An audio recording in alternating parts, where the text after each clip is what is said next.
main protagonist, called Shimazu Toyohisa, manages to mortally injure Naomasa, but is critically wounded in the process. Naomasa's army is forced to retreat due to Toyohisa's perseverance and resilience. As he walks from the battlefield wounded and bleeding, Toyohisa finds himself transported to a white hallway of doors, where a bespectacled man at a desk waits for him. As he is about to attack the mysterious man, Toyohisa is sucked into one of the doors and transported to a new world. He is dropped into a field unconscious when two elven children speaking a strange language find Toyohisa and decide to bring him to a castle ruins, which we discover is the hideout for two other drifters. Drifters are a group of historically famous figures from various periods of the Earth's timeline. Toyohisa's wounds are stitched up, and after waking up from a dream, he meets a man called Oda Nobunaga, a daimyo who was killed 18 years prior to Toyohisa's involvement in the Battle of Sekigahara, and another man called Nasu Yoichi, an effeminate archer who died almost 4 centuries ago. The trio discusses how they met the same bespectacled man, who brought them to the unknown world. Outside of their hideout, a female spy monitors the drifters and is contacted by a man via a magical crystal ball to check on her status. The man in white decides to meet the drifters and mobilize their men, known as the Octobrist Organization, to prepare for the upcoming war with a race of reincarnates called the Ends, an opposing force advocating for the destruction of the world. In a desert wasteland, two drifters called Hannibal and Scipio are in the middle of a heated argument, while a member of the Octobrist Organization, called Ham, observes them from afar. Ham is ordered by the man in white, called Abe, to bring the drifters to him in preparations for the war against the Ents. Meanwhile, the elven village located near Toyohisa's group of drifters is attacked and set on fire by soldiers from the Orte Empire for associating with the drifters. Alerted by the smell of battle, Toyohisa heads to the village to rescue the elves in order to repay his debt to the young elves, called Marcia and Mark, for helping him earlier. Joined by Nobunaga and Yoichi, they easily defeat the elves' oppressors. Enraged by the carnage and cruelty inflicted upon the elves by the Empire's soldiers, Toyohisa brutally beats the commander knight, called Aram, with the sheath of his sword, before convincing the elves to kill Aram themselves. In the white corridor of doors, the bespectacled man, who we discover is called Murasaki, is visited by his nemesis, called Easy, who mocks his efforts to send drifters to the unknown world to combat her Ents, who have begun invading the southern regions of the world. In the kingdom of Carnides, Abe and Ham try to convince the commanders of the defensive troops to let Scipio and Hannibal take charge of their army. However, the leaders refuse to give the two drifters command over their troops, seeing them as nothing more than useless old men. Unable to reason with the soldiers, Abe decides to withdraw the Octobrists and the drifters from the country, as the Ends and their army, consisting of dragons, goblins, and other non-human races, begin their attack. The leader of the Ends, called the Black King, sends a man called Hijikata and two women, called Jean and Anastasia, onto the battlefield, and questions a man called Minamoto to see if his allegiance is with the drifters or the Ents. Minamoto vaguely states he will go to the side that interests him the most. Soon after, a World War II fighter pilot called Nayashi descends into the world via a corridor inside his aircraft. Bewildered by the circumstances, Nayashi engages the Black King's dragons, thus indicating himself as a drifter. With the aid of a couple other drifters called Butch Cassidy and Sundance Kid, Seimei, Ham, Scipio, and Hannibal escape from Carnides to join up with Toyohisa's group. The Black King orders the Ents to find the drifters and kill them. Meanwhile, the female spy monitoring Toyohisa's group is discovered by him and his companions. The spy, called Almanu, informs the drifters that they have been brought to the New World to fight against the Ents, though the trio quickly rejects the idea. Much to her surprise, Almanu explains to them that their purpose as drifters is to save the world from being annihilated by the Ents. To accomplish this, she informs them that the Octobrists are tasked with gathering the drifters together, and appealing to the kings and feudal lords of the various states and countries to give command over their armies to the drifters. However, Nobunaga is skeptical that the lords would allow outsiders to take charge of their armies. Instead, he proposes that the drifters, led by Toyohisa, take over the Orte Empire. Meanwhile, following his success at Carnides, the Black King tends to his wounded troops and orders a man, called Rasputin, to spread the news of Carnides' defeat to recruit more soldiers in their army. Back in the Elven village, Toyohisa's group offer to assist the elves with their fight against Orte to reclaim their state, though Toyohisa and Nobunaga fight over the leadership arrangements. The eldest son of the murdered village chief, called Shara, interrupts them and pleads for their help. Toyohisa eventually agrees to take the role of the commander, and begins to set a trap for the Orc forces set to arrive in 3 days. On the third day, a force of 200 Orc troops march into the village, only to find it uninhabited. Encamped in the trees outside of the village, the drifters and elves prepare to strike the Orc soldiers at nightfall. Prior to the ambush planned by the drifters, Nobunaga uses corpses and various human waste to create a pit. after Toyohisa buries the heads of the deceased as a sign of respect. Meanwhile, Yoichi begins to train the elves in archery, and is surprised to learn that they have an innate aptitude for it. As night sinks in, the Orte troops notice that the village's water well was filled with excrement. At nightfall, Toyohisa and the elves launch their attack on the Orte soldiers, as Nobunaga forms an enclosure to trap the Orte troops and continuously bombards them with waste-laden arrows. Toyohisa beheads the commander of the troops, prompting the remaining soldiers to flee. In the forest, Yoichi kills the fleeing soldiers, who fall victim to excrement-infested traps. After their successful battle, Toyohisa urges the elves to rescue the female elves. Disguised as Orte troops, the drifters and elves make their way to the local magistrate's fort and locate the women. Much to his horror and disgust, Toyohisa discovers that the women have been used as mating slaves by the Orte soldiers, and vows to slaughter them all in retribution.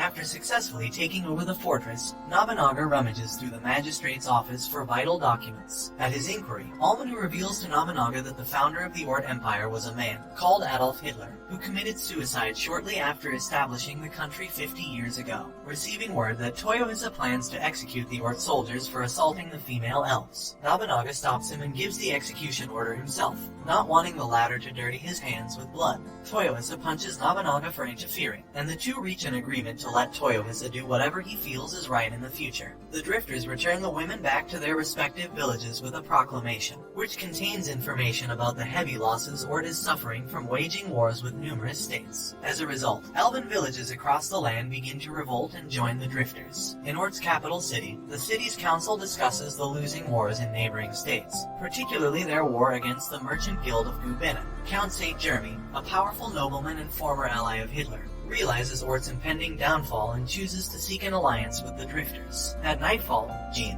Gilles, and several soldiers of the Black King's army approach the drifters' hideout. Jean, Gilles, and the cavalry of the Black King's army attack the drifters' camp. After evacuating the elven women and children, Toyohisa confronts Jean, who he mistakes for a man, while Yoichi faces off against Gilles. In the forest, Nobunaga and the elves take care of the cavalry. With Almanu's assistance, Toyohisa is able to defeat Jean, but refuses to kill her when he realizes that she is a woman. Meanwhile, Yoichi struggles in his battle against Gilles due to the latter's inhuman strength and durability. Before Yoichi is nearly killed, Butch and the Sundance Kid arrive at the scene, using their Gatling gun to destroy Gilles' body and save Yoichi. Gilles barely survives the brutal onslaught, much to the drifters' shock. Seeing Jean being rescued by the Dragon Riders and the Black King's army, Gilles dies with a smile, and promises to wait for Jean to join him in the afterlife as he disintegrates into salt. After reuniting with Almanu, Abe introduces himself to the drifters as the leader of the Octobrist organization. In a secluded area, Yoichi reflects on his battle with Gilles, when he is approached by Minamoto, who mocks his former subordinate for following Bushido, despite committing dishonorable acts during the Genpei War while under his command. A distressed Yoichi tells Minamoto he will never take orders from him again, but Minamoto merely laughs at him before he departs. Meanwhile, Abe tells Nobunaga he was brought to the New World to help combat the Ents. Toyohisa returns and informs the group that he knocked Jean unconscious in a nearby well. Seimei reprimands Toyohisa for allowing Jean to escape due to her gender, but Toyohisa is determined to uphold his principles and not become Murasaki's pawn. The next day, Scipio, who was separated from Abe's group during the ride to meet with Toyohisa's group, encounters Neashi, who has been appointed the Sky God to a tribe of anthropomorphic dogs. Back at the drifters' camp, Butch and Sundance Kid explain the mechanics behind their firearms to Nobunaga, who becomes ecstatic at the notion of producing more modern firearms. Nobunaga reveals to a concerned Abe that he wishes to create a multiracial federation, with Toyohisa as their leader. At nightfall, Toyohisa leads his group to free the dwarves from Orte while Abe, Butch, and Sundance Kid leave to search for Scipio and continue their investigation on the Ents. While Count St. Jeremy and his aides journey to the Elven village to meet with the drifters, Toyohisa's group attacks the Orte Empire's largest armory in Gadalka to save the dwarves, utilizing the gunpowder that Nobunaga has concocted with the elves' assistance. Toyohisa leads the charge against the troops stationed there. However, they are unable to enter the walled town after the Orte soldiers close the entrance gate. Hannibal gives Nobunaga the idea to use Yoichi's arrows and Almanu's stone wall spells to cast a staircase alongside the gate, enabling Toyohisa's group to invade the town and free the dwarves. Since the dwarves have been suffering from starvation during their captivity, Toyohisa orders meals to be prepared for them instead of taking down the castle defenders. Toyohisa negotiates with the remaining Orte troops to surrender peacefully and allows them to escape, though he slays the commander. When Yoichi prepares to pursue the fleeing troops, a habit he developed when serving Minamoto in the past, Toyohisa stops him and tells him that he does not have to follow dishonorable orders anymore since this is their war, much to Yoichi's delight.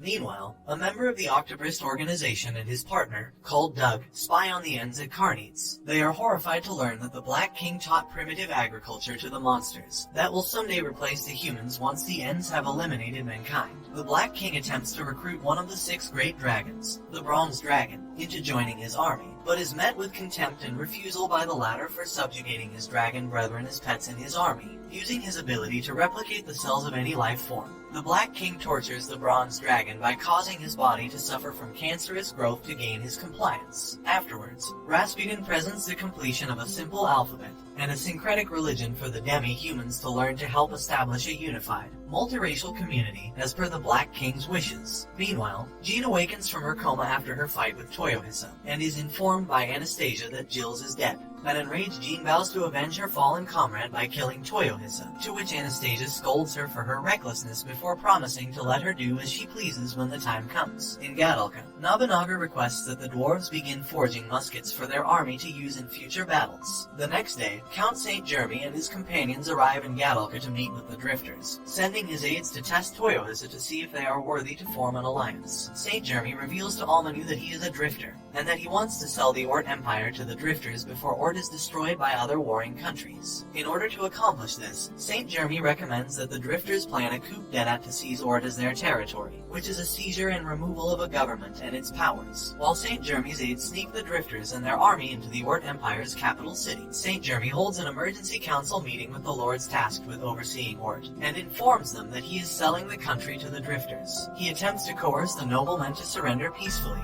however, is disrupted by Rasputin, who possesses 2 of the nobles to reveal that the Black King is also planning to seize the Orte Empire for his campaign. After being humiliated by Toyohisa and Nobunaga, Rasputin retreats, and the Black King sends Hijikata and his troops to combat the drifters in the capital, shifting their focus from seizing Orte to destroying it to prevent the drifters from obtaining it. To assist with the ensuing battle, St. Jeremy gives his personal army over to Nobunaga, to act as the army's gunner squad while Toyohisa and Yoichi lead the dwarves and elves into the fray. After the drifters successfully take out the Ents' vanguard, an angered Hijikata heads onto the battlefield. As the drifters and their army decimate the Ents' troops, Hijikata gives orders for his soldiers to break into smaller units and disperse into the streets, setting the city ablaze while heading to Orte's capital buildings. Hijikata and Toyohisa meet in the street and engage one another in a deadly duel, with Hijikata using the ghostly images of dead Shinsengumi to attack Toyohisa. Meanwhile, Nobunaga and Hannibal decide that instead of chasing the Ents' troops, they will trap their enemies in the capital buildings when they arrive, and kill them with Yoichi's squad and Almanu's reluctant assistance. With their army destroyed,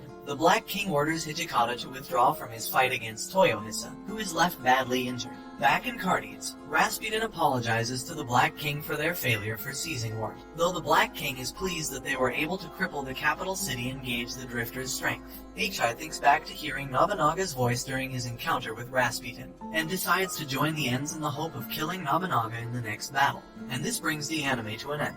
Don't forget to like and subscribe if